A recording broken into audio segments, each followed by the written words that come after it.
જનાવર મારી નાખે તો એમાં કાંઈ સરકાર સહાય એમાં પરસવાળ આવે એ નત નું મંગળ ત્યાં લેવા દો ઘેર થી નાય છે બધું આપણે હેઠી ભાઈ હોય લાવી નાખી આધાર કાર્ડ ને પાન કાર્ડ ની જરૂર એ બધું લેવાના રે કે આપણું જાય 10,000 નું હોય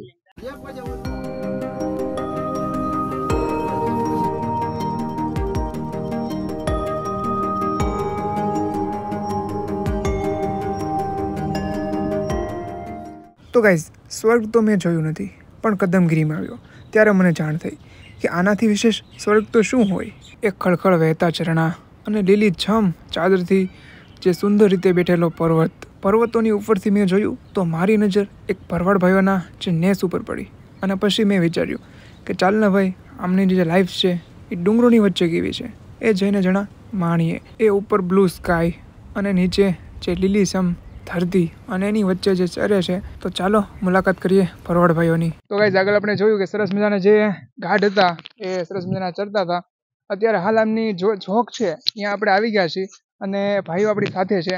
તો સર પેલા આપણું નામ આપી દેજો. આપણું નામ કાબાભાઈ. અને કેટલા સમયથી તમે અહીંયા છો? અમારા સમય ઘડિયા વખત ના 100 વર્ષ થાય. અને આપણે ઝોકની અંદર કેટલા ગાઢ છે? 800 ગાઢ છે. એમાં અહીંયા ચોમાસામાં તમને કેવી તકલીફો હતી? ચોમાસામાં તકલીફ મોય નહીં, વરસાદ હોય ત્યારે ઘડીક હોય બાકી કાંઈ નહીં. લેર જ આવે હેઠી ભો કરતા અહીંયા મજા આવે. આપણે આ જે ઝોક છે એની અંદર કેટલા ગાઢ છે અંદાજિત? 800 જેટલા. ખાસ તો બીજું કીધું કે આજે તમે ડુંગરા ચડાવો તો એ કઈ રીતના હોય? એટલે તમારે આમ ચડાવવાથી વેચાતા રાખવા પડે? કઈ રીતના હોય? આપણે ઓડિયન્સ રાખી રાખો હોય કદાચ જે ભાડું 4 મહિના. અને અહીંથી તમારે જે ખાવા પીવાની વસ્તુ છે પછી દૂધ છે એ બધું કઈ રીતના? દૂધ અહીંયા આપણે વાવડી દેરીએ તો ખાવા પીવાનું નથી ઘેરેથી બગડાણે તે વાટાણો કરી આવવાનો તો રોડ થઈ જાય નજીક પડે આ બધી. રહેવાનું અહીંયા જ રહેવાનું. ફેમિલી તમારું? નહીં ઈ કાંઈ નહીં લઠા છે મતલબ છોકરા બધા કરે બધું ઘેરે એને દેખ પણ દેખી કરવા. જે દૂધ ભરવા જવાનું એને આપણે કઈ રીતના? એ પછી દૂધ વાવડી દેરીએ ભરીએ જે થાય હાલીને જવાનું. હવે તો ગાડીઓ થઈ જાય થોડે આખું નથી. અને અહીંયા બધા ખાસ એવી વાતો કરે કે આ જે ગાળો છે એની અંદર જે જનાવરની બહુ બીક છે. તો શું કહેશો તમે? જનાવરની બીક તો છે જ બધી આસપાસ તરત હું કે તો છે જ. આમ કઈ ઈજા બીજા કરે ખરા તો દિહાળ અડી જાય પછી વાંધો ન આવે. હવે રાતમાં ધડકા મૂકી દે રાતે ઓછો તમારે રાતે જે પણ દિહાળે રાત દિલી સરકાર સહાય આપે કે કાંઈ કોઈ સહાય અમને સરકારી ના આપી આજ સુધી. મોવા તાલુકા અંદર કોઈ નથી આપી.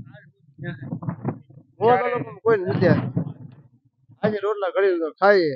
એટલે એવું થતું હોય કે ગમે ત્યારે રોગચાળો નીકળી જાય પછી અહીંયા જનાવર મારી નાખે તો એમાં કાંઈ સરકાર સહાય? એમાં પરસવાળ આવે એ નત નું મંગળ ત્યાં લેવા દો ઘેર થી નાય છે બધું આપણે હેઠી ભાઈ હોય લાવી નાખી આધાર કાર્ડ ને પાન કાર્ડ ની જરૂર એ બધું લેવાના રે કે આપણું જાય 10,000 નું હોય. એ આપે તો 2-3 રૂપિયા આપે એમાં આપડે માલમાં કોણ દે ને ધોળા કોણ કરે? ને તમે આ જે રહ્યો મતલબ તો તમારું જે વતન છે એ કયું છે? આપણે નીપતરા. ત્યાંથી તમે 4 મહિના માટે ટ્રાન્સફર? 4 મહિના માટે.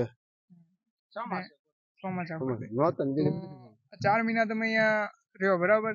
તો એમાંથી તમને 4 મહિનામાં આવક કેટલી થતી છે? આવક કાંઈ ન થાય. માલ આપડા હારા રે લુલા બુલા જીવતા રે આપડે ના પાણી ભરાય ઈ અહીં જોવા ન મળે. માલ ના પગ હારા રે બધું ઘેર થી લાવવાનું ખાવાનું. સોમાન ચાર માલ હારા રાખવો પગ નો હડે એટલે નકર બાકી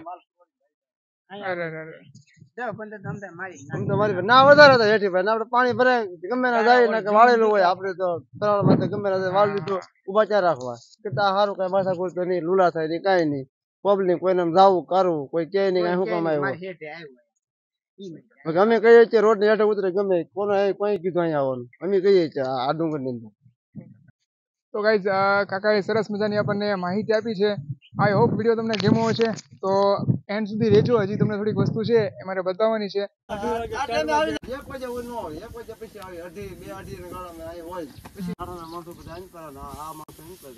હા એ દરિયા કાંઠે આવે ને આપણે ડુંગરા હોય છીએ.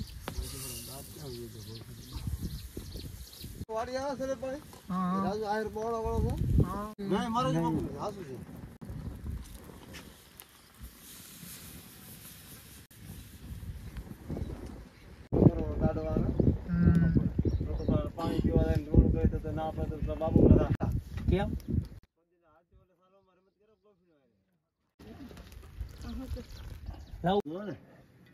ઓર્ડર નામ દે એટલે પછી તો આપણે અમારું ગુજરાત નું આવી ગયું કેવાય. તો ગાઈસ અત્યારે આપણે કદમગીરીના ડુંગરામાં જેમ કહેવાય કે ભરવાડ ભાઈઓનું જે એક અહીંયા કહેવાય ને અત્યારે હાલમાં તો ચોકમાં આપણે બેઠા છીએ અને સ્પેશિયલી એમની જે ગાઢ જે ઘેટાની ચા આપણે ગાઢની ચા કહો તો પણ ચાલે સરસ મજાની બનાવી છે ભાઈએ.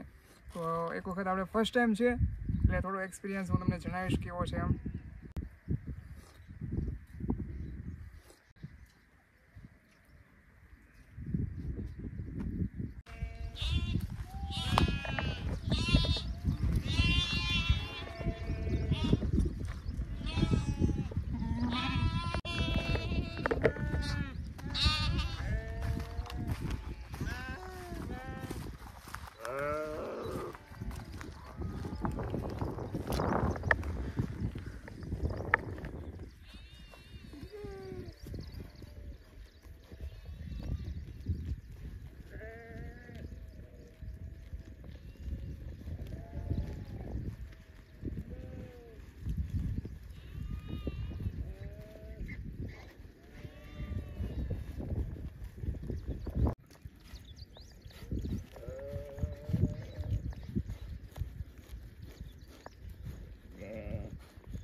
Ah!